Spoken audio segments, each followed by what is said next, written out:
My name's Davies, and I played in several bands in, I guess, the late 70s, early 80s around Ipswich, Brisbane.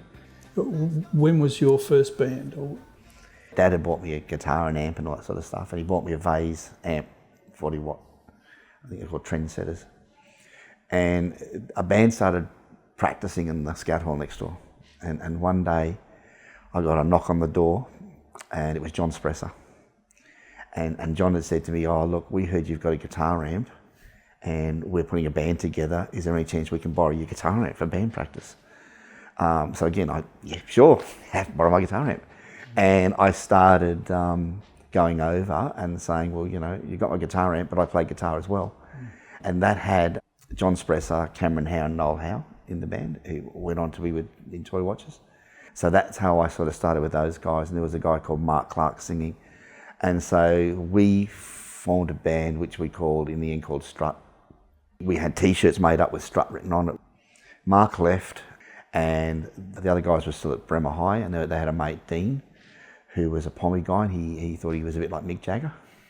And so Dean joined us for a while, and we did a few gigs with Dean. That's where it then started to evolve into Toy Watchers.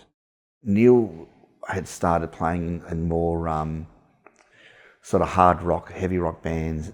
And I can still tell, I can again visualise he turning up at Mum and Dad's one day, and Neil had a blue Sandman panel band. And he brought this guy, his new singer, over, and that was Sean McGrath.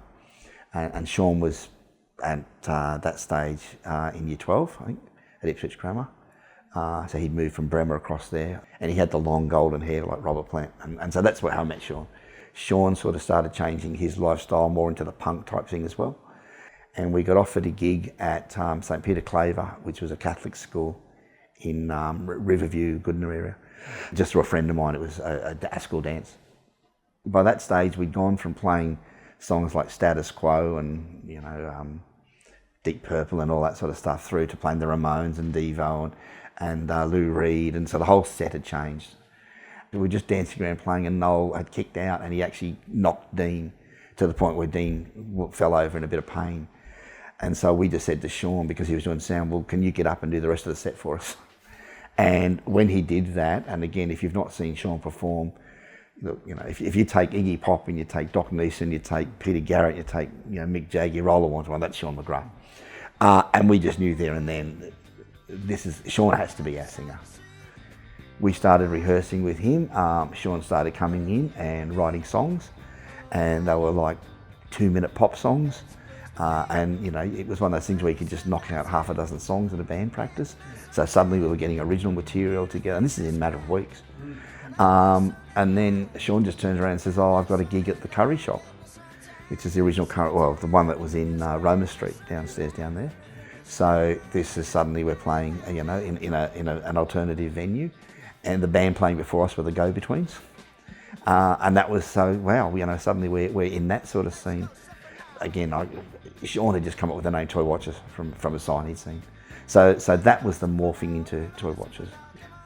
Noel Howe, a bass player, and Cameron Howe, drummer. They're brothers and were an extremely tight rhythm section. John Spresser was the other guitarist. There wasn't a lot of lead breaks as such in the songs that we would perform, but if there was, and riffs and stuff, that was John's gig. Myself as the rhythm guitarist, and Sean McGrath that came in as the singer. So how would you describe the chemistry? It's like a family. I mean, we're best mates to this day. Ipswich was a real working class town. And the culture really in Ipswich there was a whole music culture, there was a fast cars culture, and then there was a church culture. And really that's what people aligned to. And we just went in with that whole music thing and just bonded. The single we put out was called Too Long, and the words of that is, "My baby's been away too long. Why did she go? I'll never know."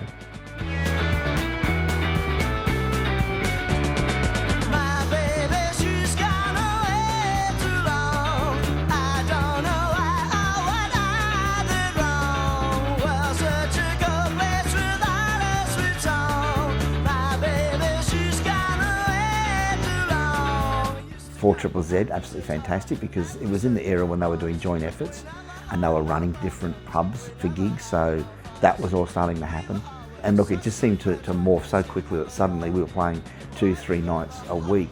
If you're playing and you broke a string, well, you just played with 5 strings. There was none of this having 3 or 4 guitars on the side of the stage and all that sort of stuff. It was raw and it was out there. And I still think to this day, when you listen to bands, you can recognise a band that comes from Brisbane by the sound. There's just something about it. So what is it? I guess it's the guitar sound, and I'd argue that Queenslanders have their own accent as well. You can tell somebody's from Queensland by the way they talk. And it's probably the drum sound, you know, it's just that sound that's Brisbane.